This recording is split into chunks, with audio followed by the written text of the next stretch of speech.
Can you guys even hear me? Can you hear me right now? Let me do it all over again. You can hear me. All right. Let me do that, and then me hit that. All right. What do you say, everybody? Mick Gillispie outside of Bryant-Denny Stadium. It's time for the Bama Insider post-game show here on the Bama Insider YouTube channel. Guys, like and subscribe as you hang out with us here today, talking about Alabama's 34-0 win over Austin Peay. A lot of thoughts about this game. I want to hear what you think. 205-850-1994. We're going to try to figure out what's going on injury-wise. We're keeping an eye on what's going on in the Baylor-TCU game. Dave Aranda's Baylor Bears right now are leading 10-0 TCU 28-26 with 49 seconds left. So we'll keep an eye on that. That's going to have an implication in the college football playoffs. Although I got to tell you, Chris, TCU's on the move right now, and they're a field goal away. They're in field goal range. Just letting you know that. I want to hear from you guys, though. Give us a call, 205-850-1994. We're at Westgate Luxury Condominiums at the Skygate Club.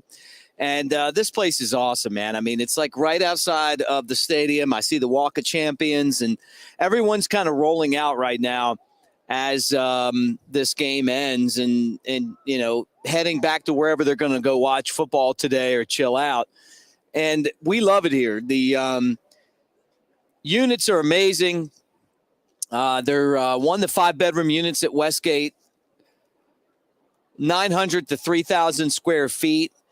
And even on a cold day like this, and I'm bundled up here, it's a really cool place to do anything. So check it out for yourself next time you're coming to town, westgateal.com. You can also Airbnb these, whether you're looking for property to buy or you just want to come to town and stay at the best place. This is it. So my thoughts on the game. Look, I mean, I wasn't overly impressed with Alabama. It kind of fit into this entire scheme for the Crimson Tide. I know that Chris isn't going to be happy with me for saying this, but I'm not impressed with this team. I know they won 34-0, but this is a game that Alabama let them hang around in.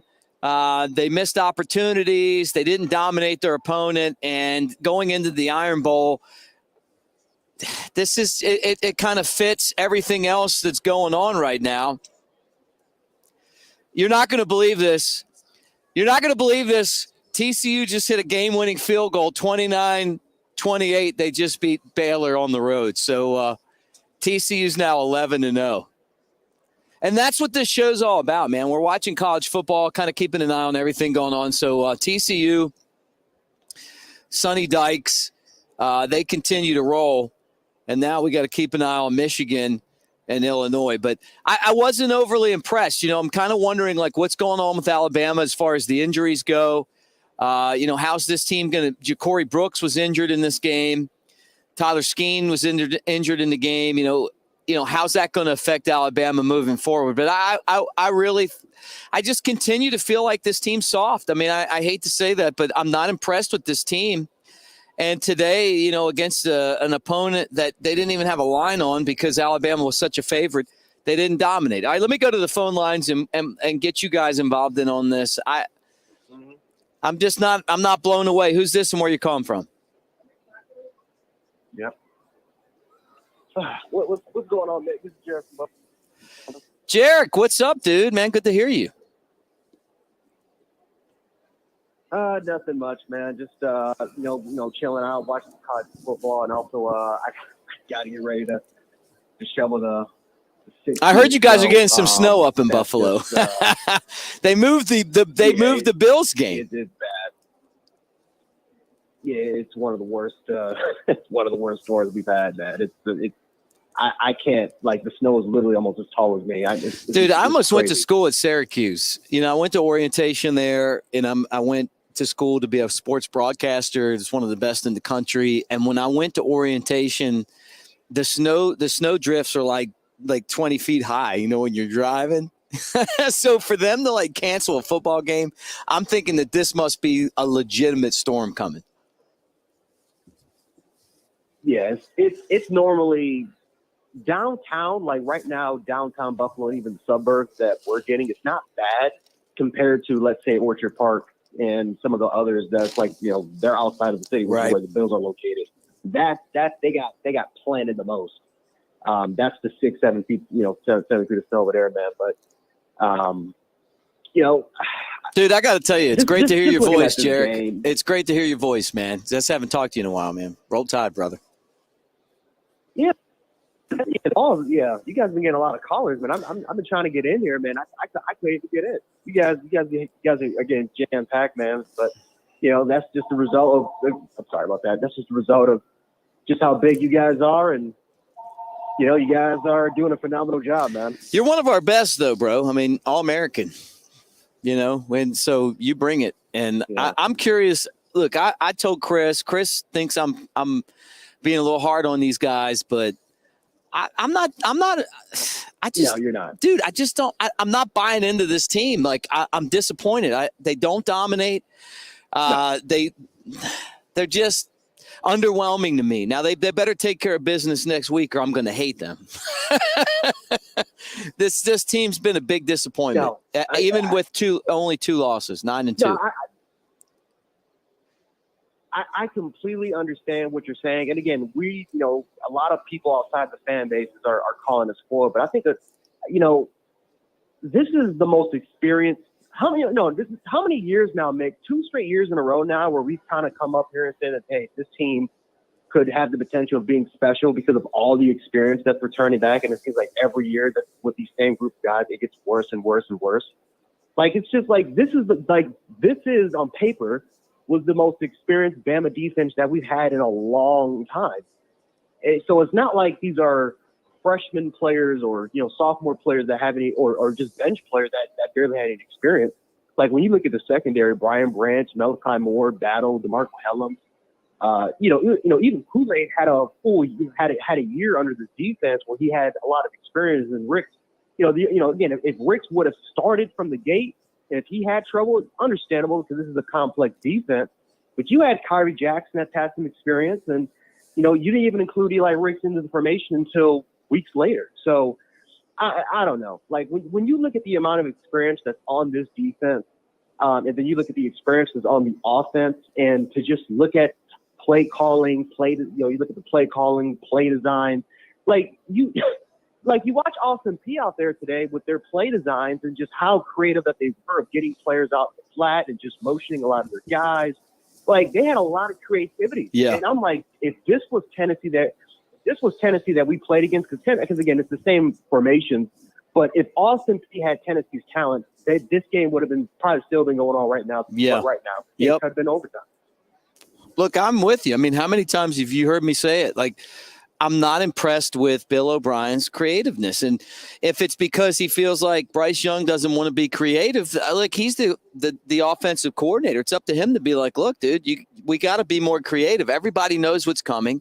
The wide receivers can't get open, even against Austin Peay, which is amazing to me. I mean, it's Austin Peay. I mean, like you got them beat in speed and talent and every position, and you still aren't getting open. Like, not like you should. Nope. I mean, we didn't really insert ourselves in the offensive line. So I feel like we were missing a little bit of, we were lacking a little bit of physicality. I don't know. Like we just, again, the same mistakes, same penalties over and over again that have also become an issue. It's just, Nick Saban talked to these guys and say, hey, listen, guys, we got to change this. We got to change the culture. We got to change the way how, we got to go back to the standard.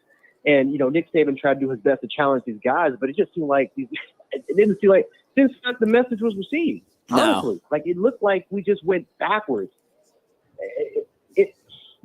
Like I had a discussion about this a little bit earlier, but it's to a point now where, yes, I understand people are worried based off of the amount of people because we are going to lose a lot of people. I think we're going to lose a lot of people off to the NFL draft, or they're going to do everything else.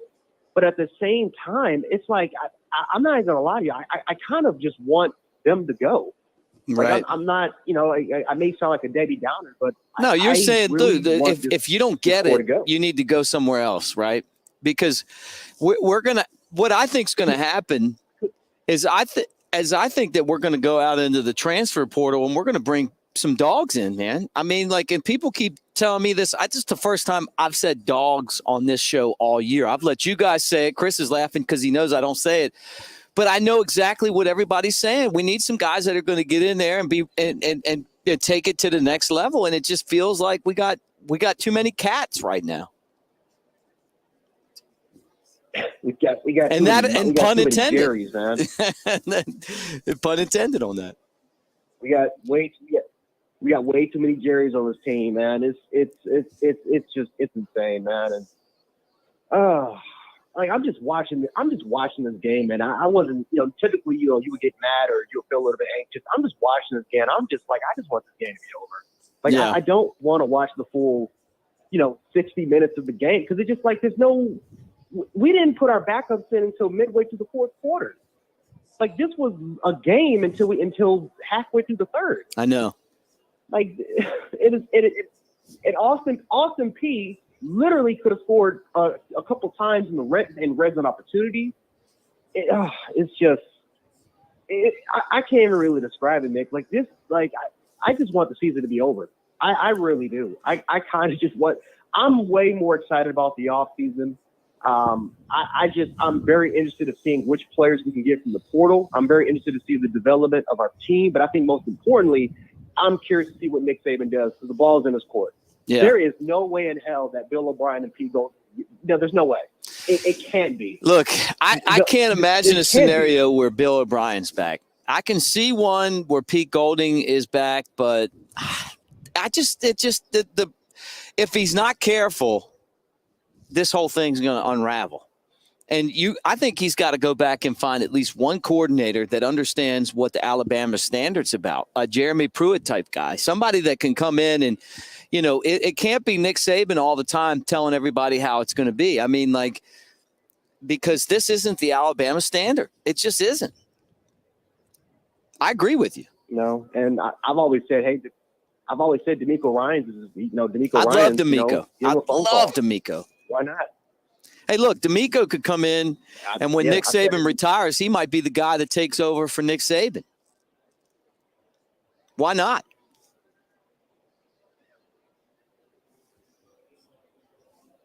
I said it after the 2018 season. Hey, DeMeco Ryans is free. He's ready to go. Let's get him up. And of course, we went in the Pete Golding direction. But you can get a DeMeco Ryans. If you want someone that can, be more creative in the passing scheme, maybe you can get a guy like Joe. I mean, Joe Brady's free. I'd take him too. He wasn't offered a coaching opportunity. Yeah. Well, the Patriots, he's probably ready to get out of town. What's going on here right now is it's obviously a step back from what we're used to. And part of it is that, for Auburn or Tennessee, LSU, a lot of other programs, this would be a great year. But it's just not great. And it's not the fact that Alabama's lost, 2 games. It's just the way that they don't dominate anymore. It's not the wins and losses. It's just, you can tell, something just isn't the same right now. What was 34-0 over Austin Peay when their linebackers are like Chris and I size? I mean, seriously, Chris, you and me, we're like their same size as these guys. Maybe they're a little stronger or faster, but man, it isn't like they're playing with the same deck of cards that Alabama's playing with. And Alabama didn't dominate this football game. It was hard to watch. It wasn't fun. The receivers still didn't get that open against that secondary. And Bryce Young's back there, he's looking, nobody's open. I mean, golly, man. I mean, they better beat Auburn. That's all I'm saying. This is one of those years where they get run out of the bowl game, but they better beat Auburn. That's our national championship game right there. Yeah. Typically we won't really say that much, but that is. I mean, that's the reality of the situation. That's our national title game. And, the fear going into that game is that it's going to be close. And I'm honestly expecting a close game. I'm not expecting this team to blow out. No. What did they show me this week? What have they shown me all season? They've shown me that they just don't have that mentality to do it. Right. They don't. They get in their own way too much. Coaching mishaps. And it's just, I don't have any faith and confidence that we're going to blow it off despite all the turmoil that's really going on. And even then, with Cadillac Williams being their running back, it just seems like they have a lot more energy, that they have way more to play for now compared to when, their old coach was there. So I'm expecting this game to be close. I think that they might lose today, Auburn. And then they'll still come back and play here. Like this is their whole, who knows? They stink, their program is garbage right now. They'll be better next year. They're going to go out and buy somebody and, and try to step up. But the shame of it is that this Alabama team could be playing for a national championship. And instead, we're hoping that they just at least show up a little bit to play against Auburn, because what we've come to find out is that our expectations and what we get every week aren't the same thing, and it's not the score. It's just the way that they execute, play in and play out. Am I wrong or am I right? No, and no, you're completely right. And it seems like the fans' expectations every single week continues to get lower and lower and lower and lower, and yet somehow it's the way Bama continues to not live up to those expectations. Like, all we wanted today was to say, okay, you know what? Can we go into halftime perfectly synced, perfectly all right? Can we build out the momentum like we did Ole Miss? Everyone was celebrating. Everybody was hyping up. Bryce Young was even getting loud with the players. Can we build off of that now, and let's get our young guys, let's get our backups in. And get them some experience. That did not happen until midway into the fourth quarter, because we were pretty much in a game throughout the entire. I know we didn't dominate. We went backwards. I know. Like, and it comes down to the receivers are never open, and I don't know if is it Bill O'Brien and the game plan. You put the Sky Cam on, if you watch from ESPN, they're never open. Never. This is college football, man. I mean, you're not talking about, guys that are that good at every spot in the secondary on every team like in the NFL. It's like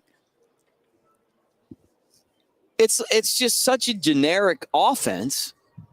And this is another example of like where you're just going, man, I mean, you won 34-0 over a team that they wouldn't even give you a line on because they're such an underdog against you. And it was a struggle. I mean, it was a struggle. I mean, it just isn't, this isn't what we're used to. And I don't know. Hey, it could be worse though. Vanderbilt just beat Florida. Vanderbilt won back-to-back SEC games. So they beat Kentucky and they beat Florida back-to-back weeks. So I've been pushing to get Vanderbilt kicked out of the SEC because they're so sorry. But you know what? They're making a case for themselves right now. And if you're Billy Napier, you got a little bit of an issue down in Florida. Look, Jarek, I'm going to tell you, man, the transfer portal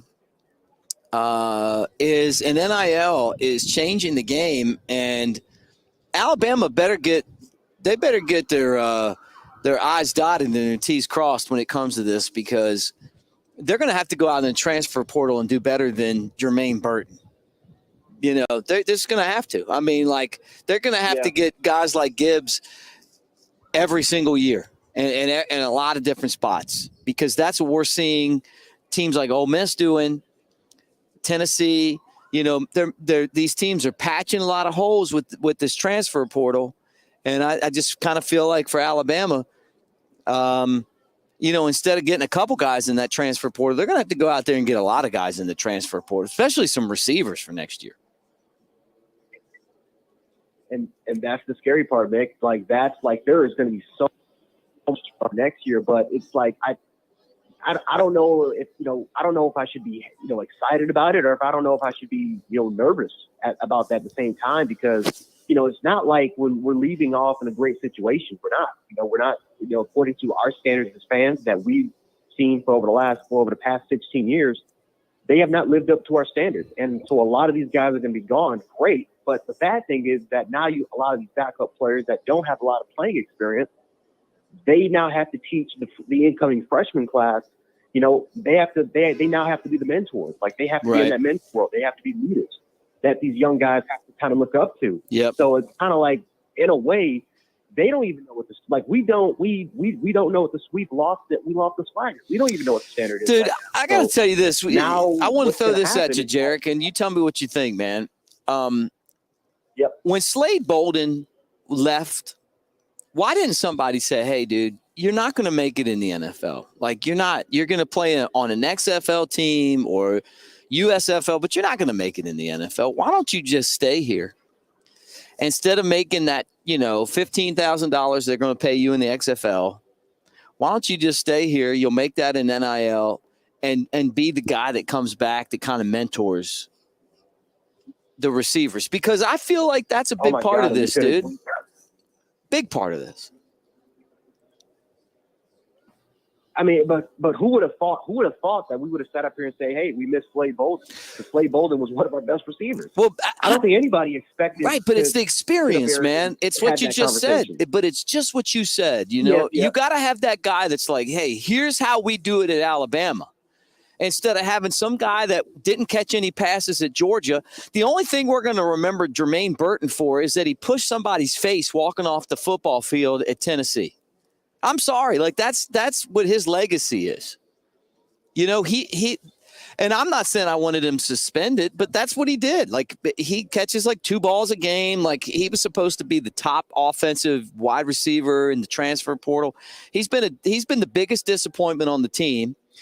But no one else is open either. So it's not like it's just him, and it would have been nice to have a Slade Bolden where you could have been like, look, dude, here's what we do. Yeah. At least you would have got your security blanket. You would have had someone that you could rely upon in the slot. I mean, he's not the fastest guy, but that's the guy that can get open. He got open. I mean, you look at the rest of these guys, nobody gets open. I mean, they're lazy routes. They're not like, and the fact that these aren't Calvin Ridley, Amari Cooper, Devontae Smith routes. Mm-hmm.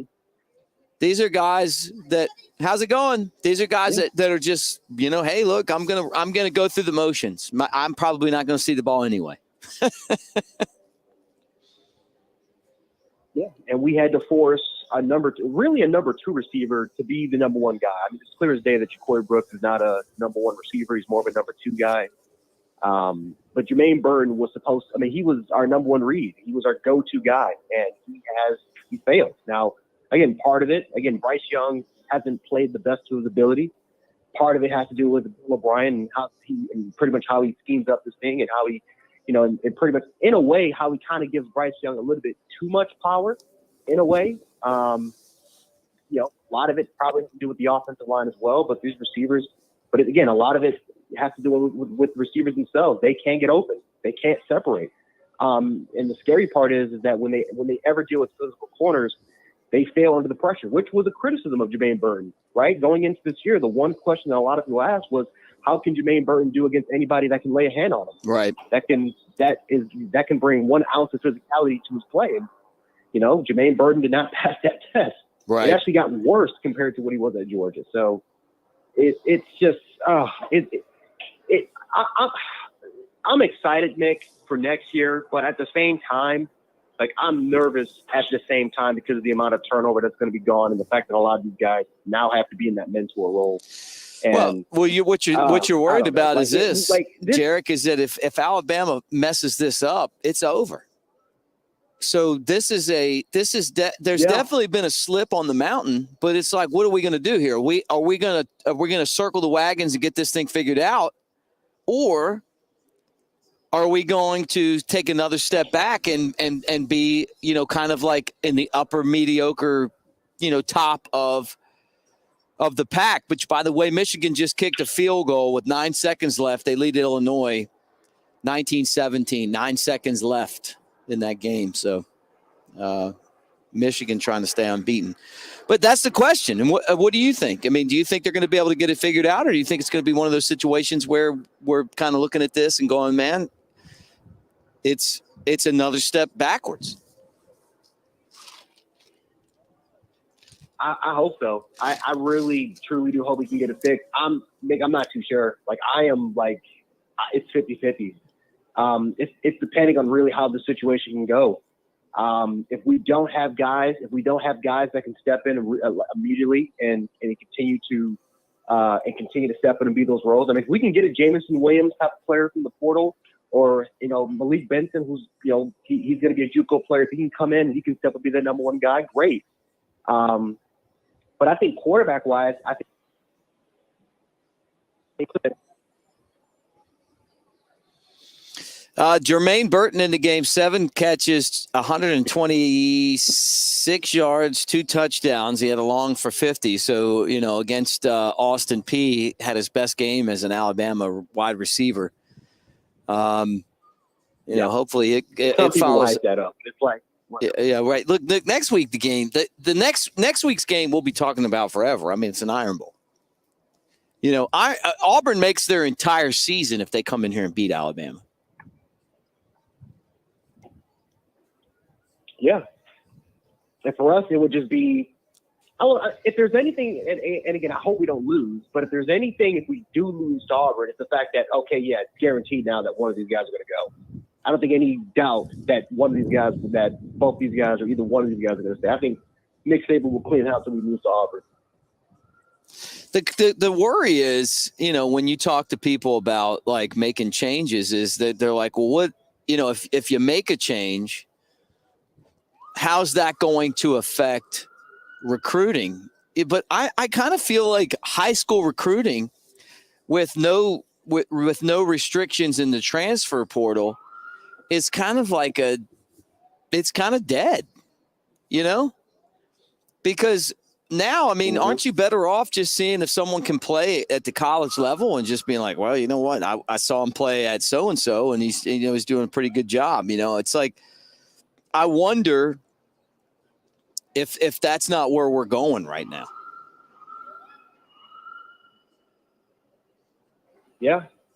And the one crappy part about the transfer portal is that a lot of these guys that you pick up, they're one and done players. They're not going to be here for the long haul. They're going to be here for a maximum of 2 or 3 years. And if it doesn't work out here, they'll just go elsewhere. They'll go right back into the portal. Right. And that could be it too. Look, man, I mean, like maybe everything kind of stabilizes itself, like you're kind of good. It's like JUCO baseball players, you can have a decent season or two with JUCO guys, but it's not a long-term stability type thing. Maybe that's it too. I don't know the answer. Yeah. And it's, yeah. I mean, for LSU, what they're doing, what they're planning, because, again, you can live and die with it. I mean, they've done phenomenal with their transfer portal system. I mean, they've won the SC West because of the top guys that they got from the portal, but these guys are going to be gone next year, and now you have to hope and pray that next class, that next man up, that's going to be your redshirt freshman or your sophomore players that can be there. Or you could be like Miami, where Miami gets a ton of first-round talent, gets a ton of first-round talent, but they don't have anybody to fit in that role, so they have to continue to rely on it and hope that players that can get in the portal can stick. And, we found out so far that continuously relying a lot on the transfer portal doesn't always work out. Right. As we've seen. Yeah, no doubt. No doubt. So before we get off, let's talk a little bit about the Iron Bowl. What do you expect next week from Alabama? Expecting a close game. I'm not expecting any blowouts. I'm not expecting the team to go in there and just simply dominate the football game. I'm expecting this game to be extremely close. I'm expecting Bama to make a lot of mistakes. I'm expecting this offense to once again struggle. If I had to give a score prediction right now, I think Bama is going to win the game 28-21. That would be my final score. Right. 7-point win. I feel like it's struggle. Look, Jarek, we've been waiting all year for Alabama to break out on somebody. They haven't broke out on anybody, man. So maybe it's this upcoming week, I don't even think that Mississippi State game was them breaking out on anybody. It's like it was okay, but it wasn't anything spectacular. Yeah, you had 13 yards rushing against one of the worst rushing SEC defenses in the country. I know. And you come to this show with some facts. That's what you do every week, man. It is great to hear your voice. Anything else before we jump off and kind of just continue to crunch the numbers on the show? Yeah, I'll just say this before I hop off is, for the most part, this game definitely did not live up to our expectations. But we got Auburn next week. That's going to be our national title. And if we can win that game, and who knows? We got to look at bowl selection, and we might play Clemson. So we may get that rematch that we've been so hoping for. And the funny part is that Clemson, in a way, has been what we've been in the ACC conference. Yeah. It's been up and down, inconsistent, and they don't have an identity. So that would be a great game to watch if we can do it. But again, Auburn's the immediate focus, and hopefully we can blow this team out. I don't have any confidence that we will, but you never know in college football. So yeah, that's great. about it for me, Mick. Man, I'll dude. Catch you guys let me ask you this before you get off, though. I mean, like, is that the matchup you really want? I mean, I was telling Kyle Henderson today, I would love to see Alabama play in the Sugar Bowl just because it's like a 2-hour drive for me, so I could get over there and watch it. I would love to see Alabama, maybe Alabama, Penn State. Who knows who they would play in the Sugar Bowl, but I love I just love the fact that it's kind of like the SEC's game, like the Orange Bowl. The only problem I have with the Orange Bowl is just it's that stadium sucks. It's hard to get in and out of there with traffic. It doesn't really feel like it's kind of that same, I don't know, the Sugar Bowl in New Orleans. New Orleans to me is just a better place than getting in and out of Miami. I like Miami this time of year because it's cold right now. I mean, look at me, I'm bundled up, but besides Clemson, is there anybody else that you'd like to see Alabama play in a bowl game in a season like this that doesn't really matter? Yeah, it would be Penn State. That would be a defensive game. That would be a game where Penn State's going to run the football. They have no quarterback, but they're going to rush the football. They got a solid defense. That would be literally a 16-13 type of game. So if you like defensive games, that would be really, really good to see. There was probably one more game that I would like to watch. I would even say Alabama versus North Carolina. Like if North Carolina makes that'd be cool. Yeah, they go ahead and they win the ACC. Yeah, especially because Alabama might take North Carolina's quarterback in the transfer portal next year. Have you heard that? Yeah, and the funny part is he was committed to Alabama. Yeah, right. He's like regretting it, so he might come back home. That'd be funny. Yeah, because I look at the transfer portal. I have no idea. Like I look at quarterbacks, and that's just. It seems like the top quarterback play just continues to go down almost every single year. So it's kind of like these big name quarterbacks. I'm not too sure who's going to transfer. Yeah, so, I don't either. I don't know. That would be interesting to see. But no, yeah, I would love to see Alabama versus North Carolina. That'd be a great game. I'm telling you, man, I would love to see Alabama against Penn State would kind of be my top game. Obviously, if they go to the Orange Bowl, I'm cool with Clemson. I've been to a bunch of those games already. Be kind of interesting because both teams have kind of had a letdown season, but they're still pretty good. They're not quite there, but they're close. Who else would I like to see in a game? Against Alabama. I mean, just uniform wise, I like those like when Alabama plays Penn State or Notre Dame. I like those uniform matchups. I don't even know, maybe TCU, but TCU's that team that's hanging in, and they're like, hey, we're going to play in this college football playoff. Yeah, no one gives them any credit every week, and they just keep on covering the spread. They're like 9-2 this year against the spread. They did it again today. So maybe TCU if they lose. But hey, Jarek, it's great to hear from you, man. Thank you.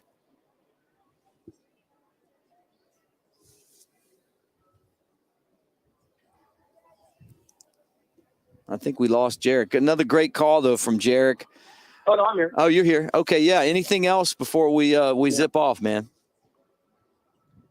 No, that's about it, man. That's really about it, man. I appreciate you for letting me along.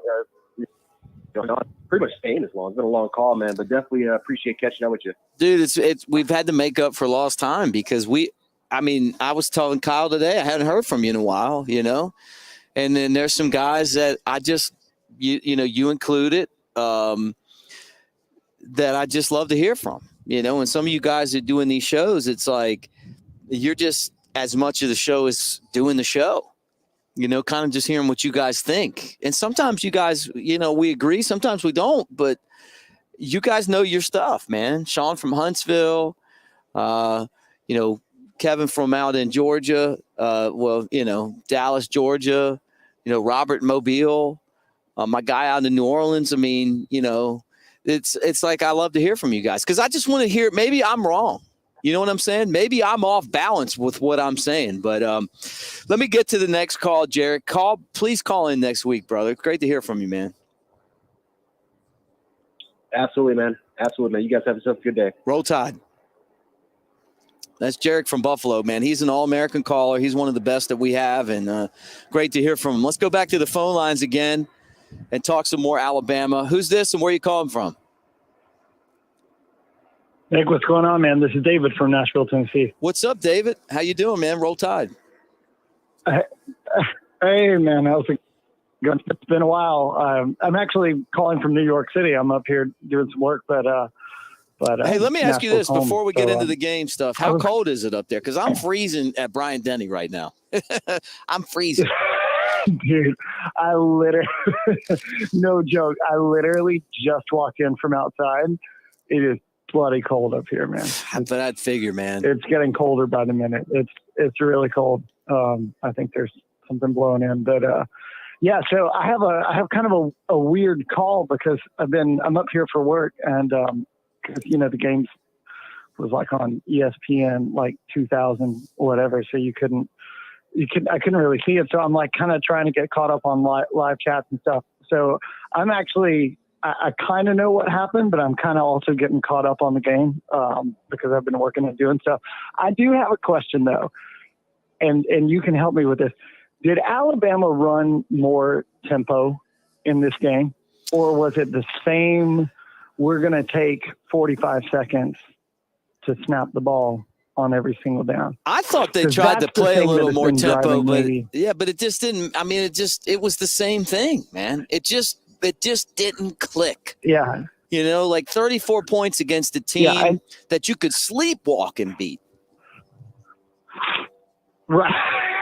Because that's the thing that's been driving me insane. And I don't remember, you and I'm the one that called in. We talked last season because I was the one that was asking about, like, hey, I don't know if Bill O'Brien actually likes this offense. I remember talking to you, man. And we would have that conversation. Yeah. You and I had this conversation. And look, I think, I'm not saying I'm like you. You've said this before, and I agree with you. I don't think he's a bad coach. I'm sure he's a wonderful guy, and he's a great coach. And maybe this just, sometimes it's just simply about what the right fit is. Yeah. So I'm certainly not trying to hate on the guy. But what drives me insane is how many times have we seen Alabama when, everything just, kind of goes downhill and we have to get a score, and it's just, we're in panic mode and 2 minutes left.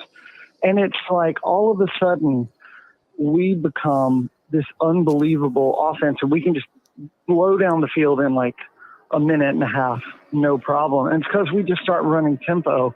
And Jerry Seinfeld used to have this thing that he used to have this joke. He'd be like, look, if the black box is the only thing that survives a plane crash, why don't they just make the plane out of the black box?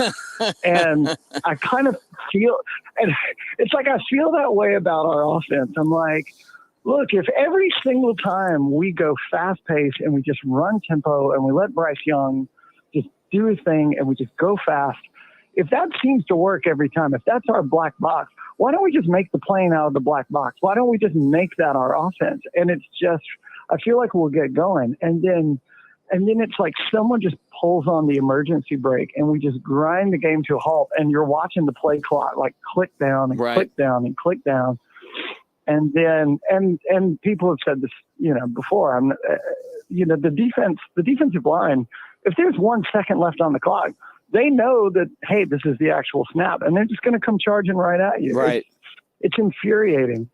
I think it's because the wide receivers don't get open. Improved. Well, look, David, I think it's because the wide receivers don't get open. Like, there's no one that when you're playing against this team, there's no one on that wide receiver core that you're that scared of.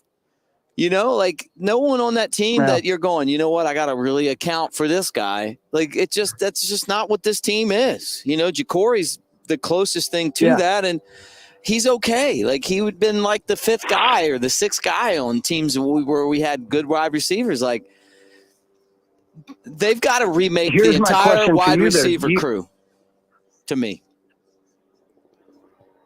Yeah. Do you think that's the players, or do you think that's the scheme that they're trying to run? I think that Bill O'Brien or some combination of both. No, I think that it's that Bill O'Brien's offense is just so easy to defend. I mean, like, it's just very predictable. I mean, I mean, look, we're talking about, we're going into game 12. I mean, I'm not saying this after game 2. I'm saying this after all these weeks of watching it. It's easy to predict.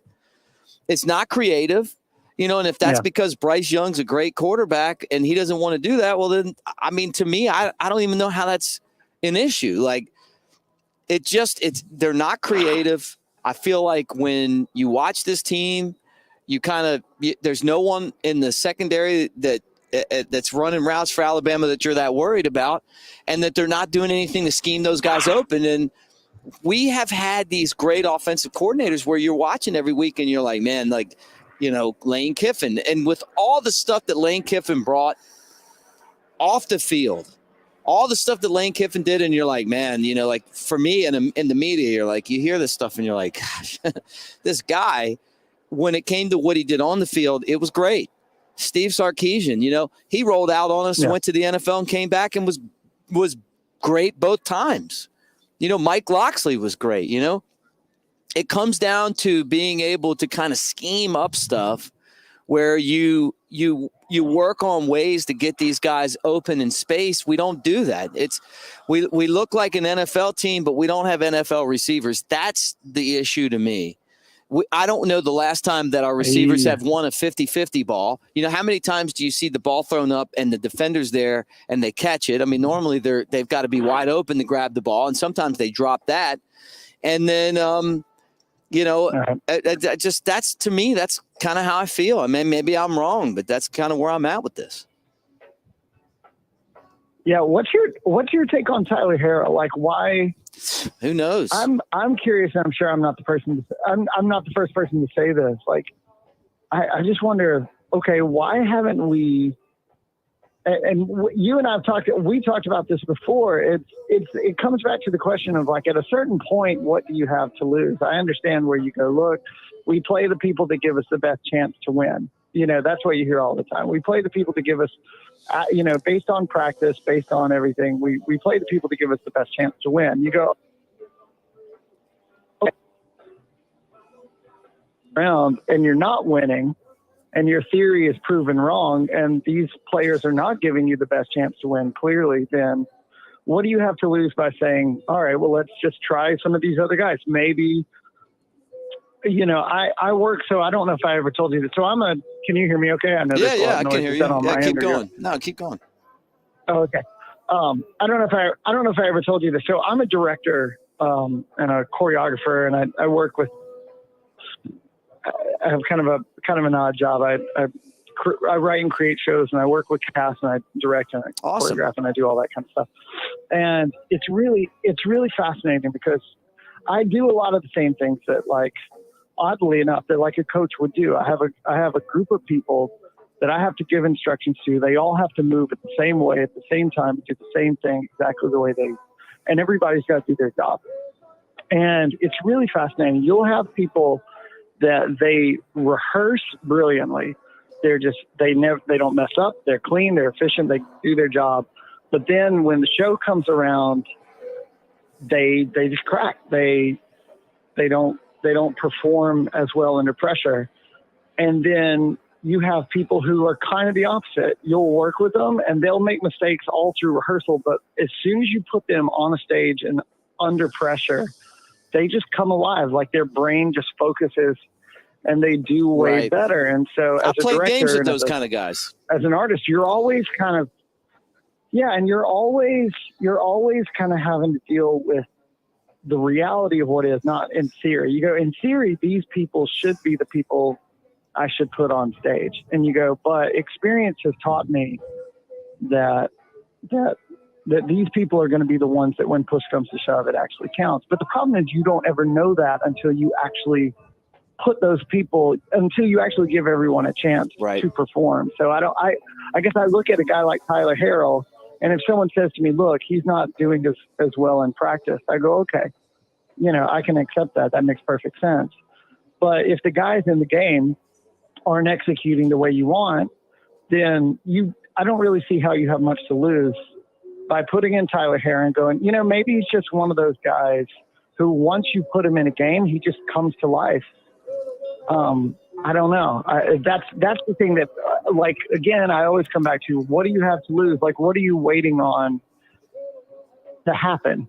Yeah, no, I'm with you, man. Look, David, I've dealt with this topic myself, man. I mean, just playing sports as a kid, like why are some guys in practice they hit all these home runs and everything, and then you get in the game and they strike out every time, or some guys stink in practice, and then when the game, when the lights come on, it's like they're just able to focus, or maybe it's just the fear of failure, or maybe it's just like the energy that you have when, the game really counts. But I get it, man. Like, we don't know what Tyler Harrell's all about because we haven't seen him. We didn't know what Eli Ricks was until they put him in the game. The thing about Nick Saban is he's old school, and it's like he's going to put in guys that he thinks are going to fit what he wants. And if you don't do the things that he wants you to do, and I believe in that, which is probably go to class and, work hard in practice and all that stuff, then you might not get in. But the problem is that this team's not good enough to have guys that can help contribute sitting on the bench. Right? Yeah. And I do understand. I on the flip side, I do understand there is a certain degree of responsibility for, look, you need to do the right things and earn your way onto the, so I'm not saying somebody should just act and be however they want. And then if they're just talented, you should put them in the game. Like I think there's a certain degree of, no, you need to earn your way in. But I'm saying if someone's done enough that you can put them in for one or two plays, then why can't they play for more than that? That's right. And see what they can actually do, I guess is my thing. Like if I go, okay, you put them in for 3 plays and then you didn't even throw them the ball. Like, why not put them in for more plays and actually give them a chance to do something? But I don't know. Like I said, it's hard to say because I'm operating on limited information, but, my question for you, and then I don't want to take up too much of your time. My question for you is, what is what do you think would be the ideal scenario for next year? Like, if you could handpick just for next year, again,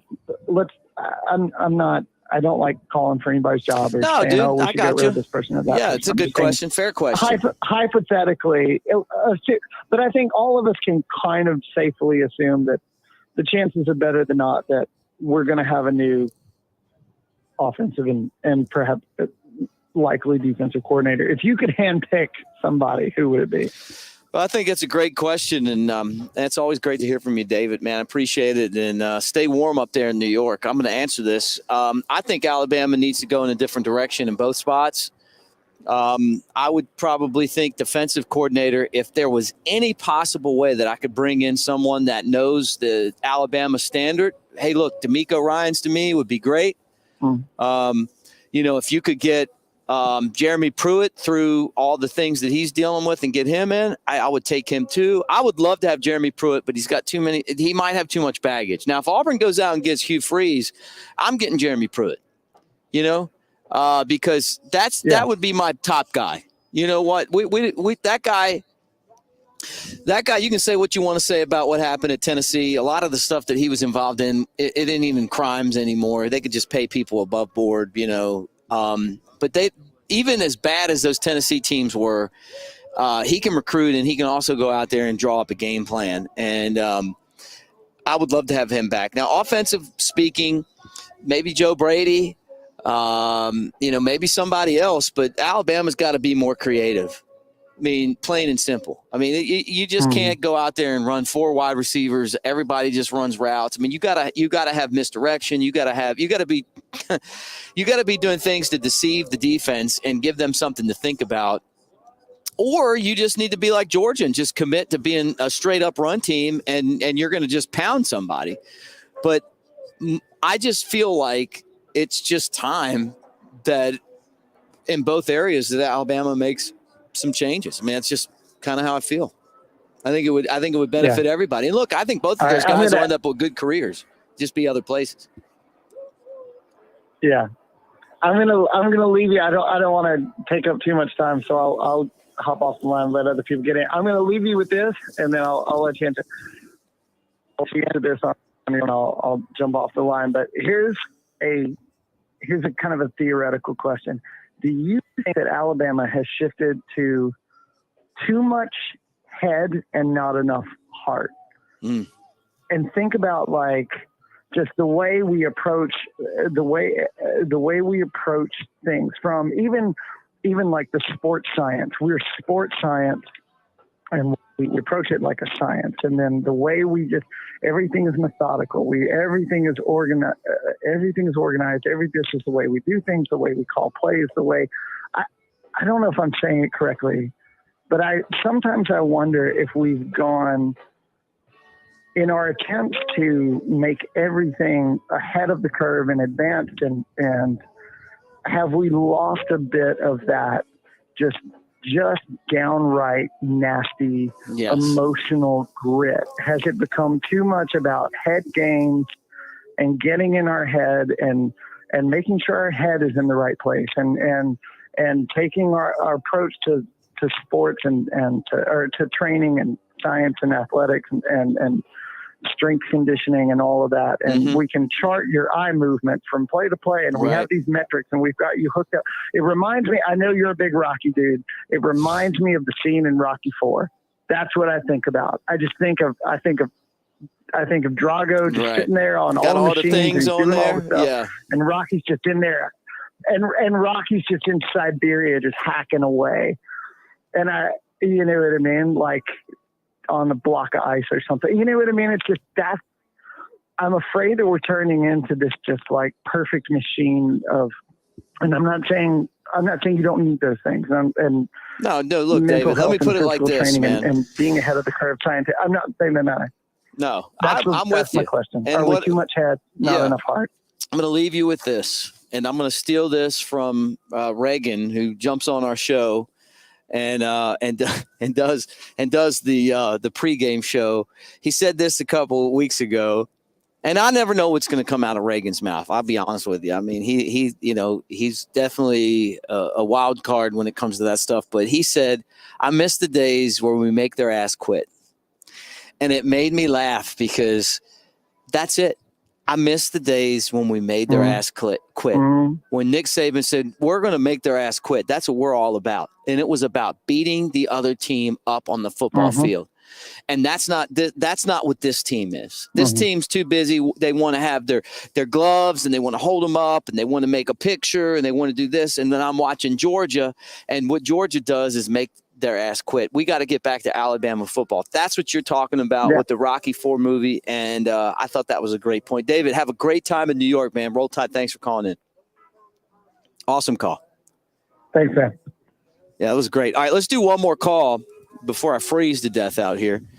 And hanging out with you guys on the Bama Insider YouTube channel. Like and subscribe, by the way. Give us a thumbs up as you hang out with us. I'm bundled up after the game.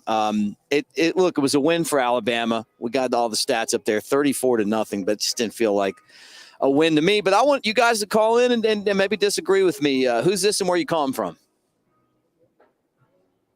This is Kendall calling from Mobile. What's up, Kendall? How you doing, man? I'm good. How are you doing? I'm good, man. I mean, look, it would be a lot worse if it was 34-0 the other way, but I'm just wondering what you guys think if this is Alabama football we're looking at right now. Is this the standard? No, I don't, not at all. I'm not exactly sure if it's the players or the coaching staff, but in my honest opinion, to me, it feels like we played better without the players that have transferred in. Jahmyr Gibbs, great player, love watching him play, but to me, when I watch Chase McClellan run the ball, it's like, man, that reminds me of the Mark Ingram, Trent Richardson days a little bit. And on the backup, Jalen Milroe, I'm so sick of seeing him come in the fourth quarter. When I seen Todd Simpson through the ball, the 2 times he threw it, it reminded me of Mac Jones. Right. That quarterback job is not settled for next year. And Ty Simpson may get the job. Ty Simpson may be the guy. I believe he is. When I seen him throw that ball to the sideline to Emmanuel Henderson, was it like 3rd and 10 maybe? He put it perfect to where nobody could get it in his perfect. And I was like, man, that reminds me of Mac Jones. The way Mac Jones, Devontae Smith met you to the sideline. And I got a question for you. Is Terry Arnold another Eddie Jackson? I don't know, man. Eddie Jackson, that's a good question. What do you think? Chris is saying no. I mean, I remember Eddie turned out to be a damn good player. Yes, I believe Alabama beats Clemson that 2016-2017 national championship game if he's in there. But the reason I asked that, because I remember Eddie Jackson when he played corner when he first came in. Right. He flashes and all that. But when he got matched up against Sammy Coates at that 14 Iron Bowl, he got burned for 5 catches for 200 yards. And that makes me think, Terry Arnold, he was recruited as a safety. He was a 5-star on the 24/7 composite. So I'm just curious, since safety is his natural position, how much better would he be playing safety? I don't know. I mean, that is a good question. I mean, maybe that's where his future lies, you know? It's so hard to tell until you see somebody in that. Minka Fitzpatrick was a great example of like a guy that could play a bunch of positions, right? I mean, he was better. It didn't matter where you put Minka. He was the best player at that position, right? And is Terry Arnold that guy? He could be, you know. I don't know, but he might be. I just haven't seen it yet, you know. Me neither. And Brian Branch, I believe if he was used right, he was similar to Mika. It's just I feel like Pete Golden, his system is so complex, it's so difficult, and he's got so many players having so many assignments. He's just simplified a little bit because he's got the talent there to have a top 5 defense in the nation. And another thing, I seen a stat the other day that said over the past 2 seasons, what was it? Opposing teams have had a chance to score and take the lead or tie the game in the fourth quarter, and Alabama's allowed a touchdown 17 times. Man, that's crazy. That's the problem, man. Yeah. Too many of these games are just close. You know, today's game, Alabama should have scored 34 in the first quarter, man. I mean, you know what I'm saying? Like, but I'll say this right here. Oh, look, there's Chris Stewart down there. We yell at him, Chris. You know Chris Stewart, the broadcaster for Alabama? Yeah. I'm gonna yell at him right now. He's my boy. Hold on a second. Chris! Look up! Roll Tide, motherfucker! Sorry, I had to do that. He's like, who's that guy on the roof up there? All right. Anyway, let's finish our conversation here. Yeah, because I'm freezing. That was the bit of my excitement today. I think Brian Branch, and I said this last night on the show, that Brian Branch I think he's been Alabama's best defensive player. Yes. I mean, honestly, like, and I know everybody thought Will Anderson was supposed to be that guy, and he's been okay. But you mentioned Brian Branch. Brian Branch has been just incredible. I agree. I don't understand the Will Anderson. Yeah, he had a great year last year, but if you pay attention to the game, yeah, he got all the tools there. But if he can't bull rush past the tackle or the guard, he's done. He's automatically just lazy on the play. And it aggravates me so much because I know he's so good and he could be so great, but I don't know. Could you imagine if we had Drew Sanders on the other line? I know, man. That's one right there that I still don't understand why that guy left. Yeah, me neither. And I really don't. And next year, I believe our middle linebacker will be better because Henry Toa, he plays soft. I mean, he's pretty good at reading plays, but I've seen him get ran over. Oh, you mean like in that game against LSU when he was getting knocked over and against Ole Miss? Yeah. You had a chance to stop him at the goal line, and the running back scores, who was a walk-on, I believe. Right. And Deontay Lawson, to me, can cover a lot better in the middle of the field. Like, he's pretty good at covering tight ends and backs out the field. He's, he ain't got no 4.4 speed, but he's pretty good. Yeah.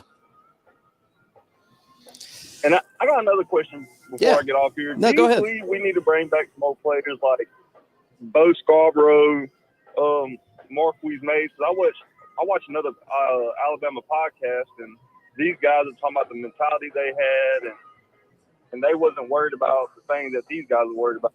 These guys are worried about posting on Instagram versus playing up the standard. I definitely think that we got to get back to getting some guys here that know what the standard is, the expectations that we have at Alabama. I definitely think that, man. I would love to see a guy like a D'Amico Ryans, who's had so much success in San Francisco. He understands the way that things are done here. Maybe he wasn't ready when they hired Pete Golding, but he's ready now, man. I mean, like, it's not a talent issue now. It's a culture issue. How tough are we going to be? I mean, and it's like, are we worried about what we're doing on Instagram? Or are we worried about NIL? Or are we worried about the transfer portal? Or are we worried about going out there and winning football games? And I think we got to get some people back here that kind of get that. Yeah, I agree. I'm saying, Nick Saban, whatever he needs to do in his power, get to D'Amico Ryans. What's the chances you think we could possibly get him? I mean, I don't know. I mean, it depends on what he wants to do. But I'll tell you one thing: it ain't going to be money. I mean, it ain't going to be an issue of not having enough money to spend. I mean, we got enough money here to pay D'Amico. I would think that he would want to come back because we're at the point with Nick Saban where there's going to come a point where, and it's soon, maybe 5 years, maybe 6 years, maybe next year, where he's like, you know what, I'm old and I'm out of this. I hope not. I hope I hope Nick rolls until he's, 80. But a guy like D'Amico Ryans could do this job. He would get the system, the way that we do things. And I think that it makes this job a little bit more attractive because you could go get somebody like that has, kind of gotten their roots here and understands the way that things are done. I mean, why do you think there are so many coaches in college football that worked under Nick Saban that are head coaches and successful? That tree, because the way that he does things works, right? And I mean, D'Amico played for him, and then now he's doing it in the NFL. So the toughness thing is just such a big part of what I think is missing with this team right now. And that's why I think that a guy like D'Amico could come in and make a big difference.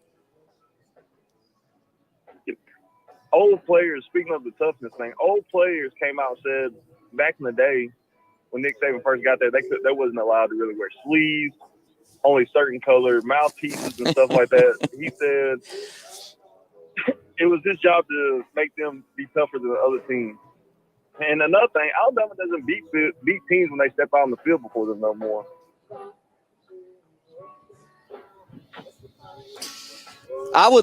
With that said, and I know like this is going to be totally contrary to what your point is, but I would love to see Alabama play in the bowl game maybe with the white helmet with the crimson numbers. Jim Wells was the baseball coach here, right?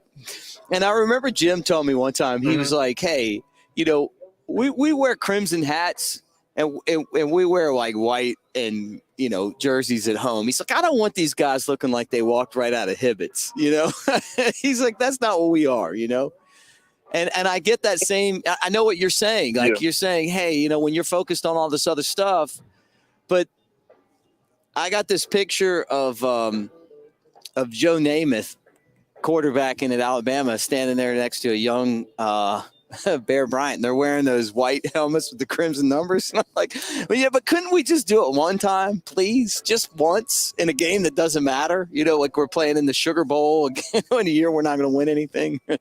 I don't know. Maybe I'm just throwing more rat poison in on this situation, I think.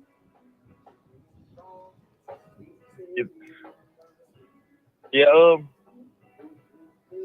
I was going to say something else. Hey, I gotta address this guy on the comment section.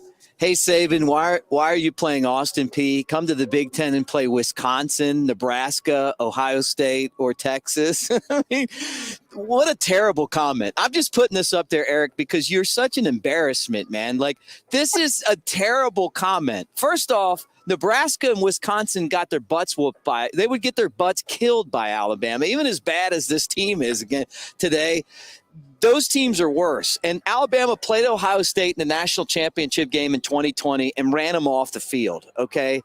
And Texas isn't even in that conference. They're in the SEC. They're in the Big 12. Learn what are you talking about, dude? Like, and we're not let me put this up here again. Pathetic crybaby ass necks. I mean, come on, dude. Give me a break, man. Alabama, if they were in the college football playoff this year, even with the 2 losses on the road, would win it. Like, I mean, it's just the way that the thing's set up. They played the toughest road schedule. Like, Ohio State's playing crappy Maryland today on the road. Like, Alabama didn't have a Maryland on their road schedule this year. So, I mean, if you're going to bring a comment into the comment section, please, just please bring something that actually makes a little bit of sense on a day like this. Anyway, anything else? I'm sorry to cut you off there, David. I just had to get it. I had to get into that, man. You're fine. And one thing before I go, what would it take for Alabama to get in the playoffs? The committee, they love Alabama. They tend to pay off when they put them in there. What is it going to take? It's not going to happen, man. It's just not. It's just the math isn't going to work for them. Yeah, I wish there was a way, but there just isn't. Because I agree, but because I just know if Alabama matched up with Georgia or Tennessee, LSU, Ohio State, Michigan on a neutral field, not in a stadium that's got 200,000 screaming fans, I believe Alabama can beat any of them. Yeah. Look, if Alabama on a neutral field is going to be favored in every game that they play against anybody, maybe except Georgia. And we saw what happened when Alabama played Georgia in the SEC championship game last year. And I know that everybody wants to forget that. And Alabama would have won the championship game last year if they would have had either Mechie or Williams, like either one of those guys. They didn't have either one of them, and Georgia won, and take your hat off to them. But, playing on the road this season has been really tough, man. I mean, it's in the SEC in particular with all these good teams and good quarterbacks and the hostile environments. And, I mean, it's just been one of those years, But as much as I want to say it, there's just no way they're getting into the college football playoff, man. It's impossible. I agree. And one more quick thing to think about. Alabama tends to struggle like this when there's a a transition going on in college football. Do you remember the RPO? Alabama Right. didn't win it in 2013. 18-19 was the offensive schemes like the Joe Brady scheme and things like that. I think Alabama will be fine. I don't think the dynasty's dead, and I think we're going to be okay. Hey, man, thank you for the call. Roll Tide, my friend. Roll Tide. Great call. All right, Chris, throw the graphic up there again on the game. Is Clint Lamb jumping on with us? Have you known Clint Lamb today? All right, 34-zip, the final. We'll do it again after the game against Auburn next week. We call that one the Iron Bowl. Appreciate all you guys for calling in. 34-zip, the final. Bryce Young, 18 of 24, 221 yards, 2 touchdowns. It's a tune-up, and now we get ready for a huge matchup. I mean, I don't care what happens with Western Kentucky. They might beat Auburn by 30 today, and it's not going to matter. This is the game next week, and that stadium behind us is going to be epic, and I'm looking forward to seeing it, man. Appreciate all you guys for calling in. Make sure you guys like and subscribe to the BamaInsider YouTube channel. Give us a thumbs up. If you're in Tuscaloosa next week, we're going to be at Innisfree for the tailgate show Friday, 6 to 8. Swing by and hang out with us. Get a cold one and kick it as we break this thing down. We'll have Nick Saban's press conference up on the YouTube channel after the game today, and then all week we'll hear from the players. Everything else going on with Alabama football, we'll have that as well. Monday Night Quarterback, Monday at 7 o'clock. We'll hear from Andrew Bone, recruiting on Tuesday, so be a part of that. Special thanks to Chris Daughtry. Always a great job. Kyle Henderson, who puts all this together. I'm Mick Gillispie. That does it for the post-game show for today. Again, the final score, Bama 34 and Austin Peay nothing. Crimson Tide football is now 9-2. They'll go for the 10th win next week, and it's going to be it's going to be a big one. I'm looking forward to it. So for everyone, I'm Mick Gillispie. Thanks for hanging out with us, guys, and Roll Tide.